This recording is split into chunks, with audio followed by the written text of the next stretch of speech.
Hey everybody, and welcome to our first in-depth look at hunters in Shadowlands. Marksmanship hunters as of late have had a rough time in the meta, struggling to find any clear direction and often being overshined by beast mastery for PvE and survival for PvP. Well, now in Shadowlands, marksmanship hunter is once again the big bad wolf, or, well, lone wolf that everybody in the arena needs to respect, recently clocking in at S tier in our range tier list. So we've hit up 10 times rank 1 tournament competitor SSDS to share his thoughts on what's bringing back the return of marksmanship hunter, along with all the information that you need to get your hunter ready for the start of the new Sinful Arena Season 1. This will include all the information you need for races, talents, covenants, soulbinds, conduits, and legendaries. We'll be releasing a refresher guide once Season 1 begins that will cover any outdated information in this guide, along with taking a more advanced look at how to deal damage, perfect your playstyle, and discussing compositions. So don't forget to subscribe and ring that bell to be notified the moment those guides are released. And for more information on SSDS, you can catch him streaming over at Twitch at twitch.tv/SSDS, or follow him on Twitter at twitter.com/SSDSLW, links in the description below. So to kick things off, let's take a look at how Marksman is shaping up for Shadowlands. Well, Marksmanship Hunter is insanely strong due to two main factors. First is its burst damage, having the ability to hit insanely hard with aim shot and rapid fire. This combined with its incredible instant CC, scatter shot, and freezing trap. Where marksmanship usually faltered was its lack of survivability paired up with low damage, often being simply trained down. Well, now marksmanship not only packs that extra punch, but also has a ton more survivability with the addition of binding shot now being baseline. Not to mention, if people want to tunnel you down, they're going to have a hard time remaining in your line of sight for too long before you simply kill them. So we know that binding shot has been made baseline, but what else has changed to make marksmanship so good? Well, overall the rotation remains exactly the same, except for rapid fire's duration being reduced from 3 seconds to 2, making the damage a lot more fluent and the spell less clunky overall. Not to mention the addition of the much beloved kill shot, which makes marksman an insane addition to setup compositions, as once the target drops low, you have really good finishing power. Hunter's Mark returns baseline, giving you some nice added damage, as well as newly reworked volley, which now has a 1-minute CD and actually does some decent AoE damage, as well as giving you trick shot. Meanwhile, the talent tree has also undergone an overhaul with buffs to Streamline, Master Marksman, and even Steady Focus. And every marksmanship hunter's favorite ability, Chimera Shot, has also made a return, but not in a way that you would expect. It now replaces Arcane Shot when talented and works similar to Beast Mastery's Chimera Shot from Legion and BFA, but costs focus instead of generating. The best addition of all, though, is a brand new talent called Deadeye, which enables Killshot to have 2 charges and even reduces the CD of aim shot when used. So how do these changes affect the overall playstyle of Marksman? Well, Marksman now not only has some of the strongest burst in the game with specific talents and legendaries while having cooldowns up, but also has strong consistent burst windows with aim shot, making every setup incredibly scary for your opponents. And if you thought Rogue Mage openers were scary, wait until you try Marksmanship. Hitting aim shot from camouflage, utilizing Lone Wolf and double tap enables you to 100-0 almost anybody who isn't expecting it. In general though, MM still adapts its normal playstyle of landing instant CC, then looking to set up a kill with burst damage onto a single target combined with your team. We asked SSDS his opinion on the state of MM right now and whether it should be buffed or should it be nerfed. Well, his response was that marksmanship is clearly incredibly strong on the damage front, since you can regularly have 13k aim shot crits. While this damage may be a little on the too strong side of things, it could be nerfed at the cost of giving marksmen a little more quality of life changes, such as a cast reduction on aim shot or the ability to cast while moving, as overall having to be stationary on hunter isn't ideal. Alright, with that overview out of the way, let's now talk about how to set up your marksmanship hunter ready for the season's start. First up, we're going to need a race, and if you're playing Alliance, it may come as a shock, but the best race is for sure still going to be Human. Human allows you to break out of stuns every 3 minutes with their racial Will to Survive. This allows for the great pairing with the trinket Sinful Gladiator's Relentless Brooch, or even playing with 2 DPS trinkets for the ultimate bang. If you're not keen on humans, then some considerably weaker alternatives are either Night Elf for the ability to shadow meld important casts, or Dwarf for the added defensive utility in stone form. But as mentioned, these are both much weaker alternatives to Human, especially now in Shadowlands with trinkets no longer being a PvP talent. Now for Horde, again again, you'll be surprised to find out that the clear winner is of course still going to be Orc. Not only does Orc give you the added damage of both Blood Fury and Command for your pet, but more importantly, Orc still provides hardiness, which is one of the strongest racials in the game, giving a passive 20% reduction on the duration of stun effects. Even though this doesn't work with the Relentless Brute, you can of course combine it with the standard trinket to gain the best of both worlds. As for alternatives, nothing really compares to Orc on the Horde side, so if you're not trying to be competitive, then you can just choose solely based on aesthetics. Alright, with your race now selected, let's take a look at talents. Starting off with the level 15 row, the only real choice is going to be the newly buffed Master Marksman. Both Serpent Sting and Murder of Crows are both underwhelming and come with a focus cost. Not to mention, with spells like Aim Shot hitting incredibly hard, the dot provided by Master Marksman can really add up. Dropping down to the level 25 row, we've got a few options.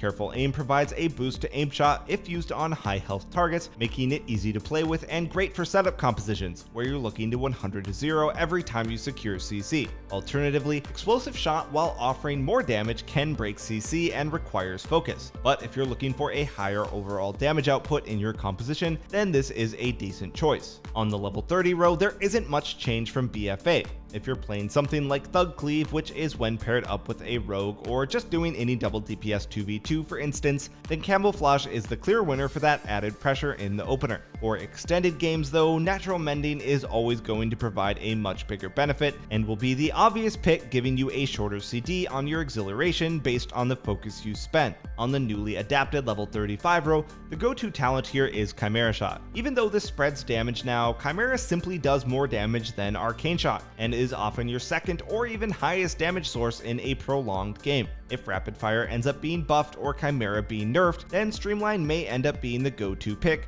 primarily for the reduced cast time on Aim Shot. But for now, Chimera is the clear winner. Next up, there's not much choice on the level 40 row, as Post Haste is the obvious choice, providing a root and snare break on top of a sprint, which is too good to pass up for any scenario, especially as marksmanship. Once again, on the level 45 row, there isn't much choice. Despite Deadeye being a new and strong addition, Double Tap is the clear winner, a strong CD that, when paired with Aim Shot, allows you to do an immense amount of damage in a single global, making your setups even more potent. If you're playing with the Venthyr Covenant, which we'll cover later, then Deadeye can be a decent choice due to its class ability providing killshot procs. Alright, on to the final row, where Lock and Load is going to be the best overall, giving you the chance to proc an instant cast Aim Shot, which also costs no focus. It's also worth noting that Lock and Load can be combined with Double Tap while still gaining the benefits of Double Tap on Rapid Fire. All you have to do is get a Lock and Load proc, then use Double Tap and channel Rapid Fire. Then, as the Rapid Fire channel is about to end,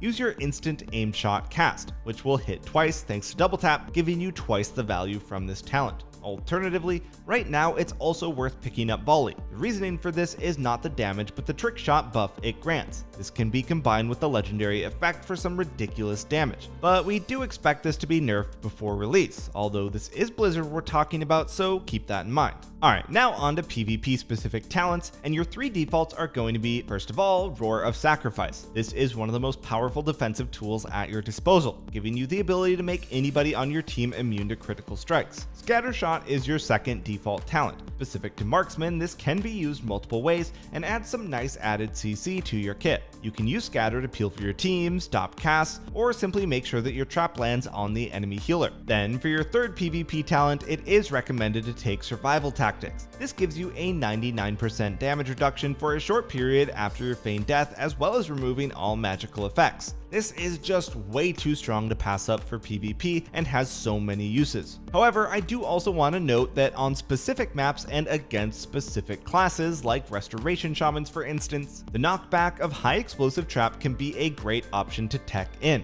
The same goes for Spider Sting. This PvP talent can be great for shutting down casters, especially when facing comps where you won't gain much value out of Roar of Sacrifice. Anyway, this will leave your normal and PvP default talents looking like so. Alright, now we get on to the new stuff added in Shadowlands, and that would be Covenants, Soulbinds, Conduits, and Legendaries. starting off with the Covenant choice. But first of all, if you're enjoying the video so far, a sub to the channel would be phenomenal. Now, this is going to be the most important choice that you make early on in the expansion, as which Covenant not only defines which class and Covenant abilities you have access to, but also your soulbind choice. There are 4 Covenants, and once you hit level 60, you'll have to choose between them. The 4 Covenants are Kyrian, Necrolord, Venthyr, and the Night Fae, each of which offers a class ability, a Covenant ability, and the choice between 3 different soulbinds, which we'll get into later in the video. So, which Covenant is best for marksmanship? Well, for Arena currently there are 3 contenders. First is the Kyrian, which gives you the class ability Resonating Arrow. This increases your crit by 30% and, more importantly, lets you ignore line of sight while enemies remain inside and for 4 seconds after. Venthyr provides Flayed Shot. This is a single target arrow that puts a bleed on your target, which has a chance, when dealing damage, to allow you to use kill shot for free and on any target regardless of their health. Flayed Shot brings a certain RNG aspect, with a lot of its power tied into the Flayer's mark procs, and if unlucky, the damage from the dot itself is very weak. And then Necrolord, which provides the class ability Death Chakram. This does some strong damage bouncing to other targets if they're near while generating focus. When picking a Covenant, you also have to take into account the Soulbinds and Covenant ability. With this in mind, we currently recommend picking up the Necrolords, while Venthyr and Kyrian both have their place. The strong single target damage from Death Chakram, short cooldown, and added focus generation provides much more fluidity to Marksman's overall rotation, and this is overall the most consistent and well-rounded Covenant choice. Siding with the Necrolords also grants you their Covenant ability, which is Fleshcraft. This ability provides you with a shield that prevents damage equal to 20% of your max health. But remember, this is one of the most important decisions that you make when reaching max level, so be sure to check back for any updates that we make regarding this decision. With your Covenants now picked, it's time to choose a Soulbind. Soulbinds are essentially skill trees that you progress through as you journey through Shadowlands, providing mostly passive bonuses.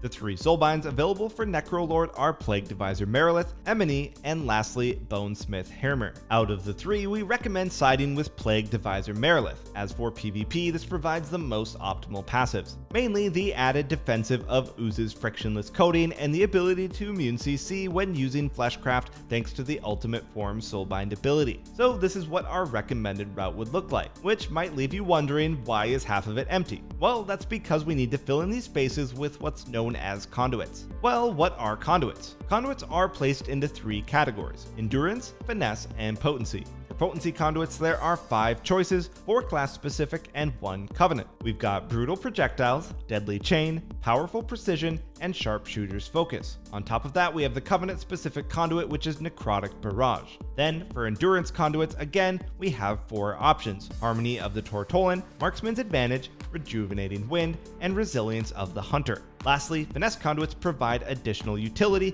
with 3 options: Cheetah's Vigor, Reversal of Fortune, and Tactical Retreat. How many of each conduit type you can use is based off of the route that you take on your soulbind tree. Taking a look back at our selected route, we have 3 potency conduits and 1 finesse. Out of the 5 potency conduits available to us, the best 3 are going to be Necrotic Barrage for the added damage and focus generation, Powerful Precision for the buff to precise shots, and Brutal Projectiles, giving you the chance to proc an improved rapid fire. Then for our last slot, we have a finesse conduit, in which our best option is going to be Tactical Retreat. This enables you to snare targets when you disengage. Combined with the talent Post Haste, this allows you to create a larger distance when facing melee targets. So this will leave your soulbind looking like this when completed.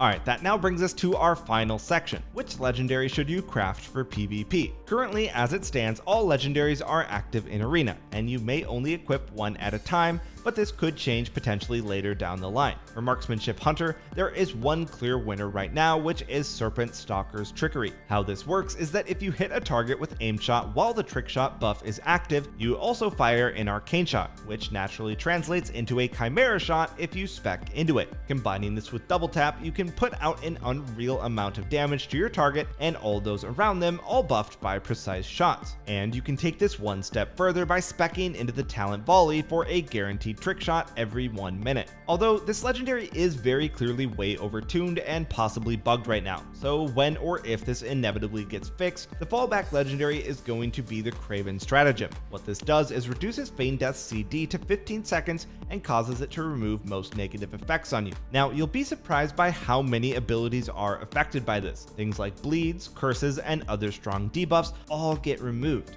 making the utility and defensive survivability from this legendary unrivaled. Alright everyone, that's going to conclude our first look at marksmanship hunters in the up-and-coming expansion Shadowlands. You should now have everything you need in order to get started the second the expansion hits. Be sure to subscribe and check back for our follow-up video, which will include any updates on the information you saw in this guide, plus a more advanced look at how to deal damage, perfect your playstyle, and even what your best compositions are. But for now, thanks for watching, and we'll see you next time.